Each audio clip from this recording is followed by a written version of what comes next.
তো এটা হচ্ছে আমার মামাবাড়ির এরিয়া। মিনিমাম 10 থেকে 15 বছর পর আমি আসছি, আর মনের মধ্যে না একটা হালকা এক্সাইটমেন্ট কাজ করছে। তো পুরো ভিডিওটা দেখতে থাকো। তো আজকে তোমাদের একটা অন্যরকম ব্লগ শেয়ার করছি, আর সেটা হচ্ছে আমি আজ যাচ্ছি হচ্ছে মামাবাড়িতে। আর মামাবাড়িতে যাচ্ছি মামাকে দেখতে। মামার একটু শরীরটা খারাপ আছে অনেক দিন ধরে, তো টাইম করে পাচ্ছি না, সামনে মনার এক্সাম আসছে ওই জন্য। আর প্লাস আমি একটু ক্রাফটিংয়ের কাজ করছি, তো তোমাদের দেখিয়েছি আগেও, আর এই ভিডিওতেও কিছু কিছু দেখতে পারবে। মানে ক্লে জুয়েলারি ক্রাফটিংয়ের কিছু কিছু কাজ আমি করছি নিজে থেকেই। তো সেই সব কারণে নানা রকম কারণে ব্যস্ত রয়েছি। আর তোমার হচ্ছে কিছু কিছু জিনিস অর্ডার ছিল যেগুলো আমি নিয়ে যাচ্ছি আজকে মাসিমণি বাড়িতে। তো এই যে সেই জিনিসগুলো। আর এই সব জায়গা না আমার কাছে খুব স্মৃতি।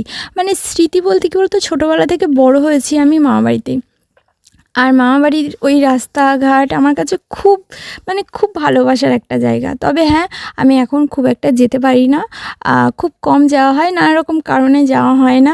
আর এই সব জায়গা মানে আমার কাছে যারা চেনো তারা অবশ্যই জানো, এটা হচ্ছে বাগুইআটি মার্কেট, যেটা আমার খুব ফেভারিট একটা জায়গা। তো আমি মনেকে বললাম চল আমরা একটু ঘুরে আসি। তো ওখান থেকে মামি তো আমাকে মানে চাউমিন করে দিয়েছিলো, যেটা মামির হাতের খুবই ভালো একটা চাউমিন। তো ওটা খেয়ে আর বেশি কিছু তোমাদের সঙ্গে শেয়ার করতে পারলাম না। অন্য কোনো ব্লগে তোমাদের সঙ্গে অবশ্যই পুরোটা শেয়ার করব। তো ভিডিওটা কেমন লাগলো অবশ্যই জানিও। টাটা, সবাই ভালো থেকো।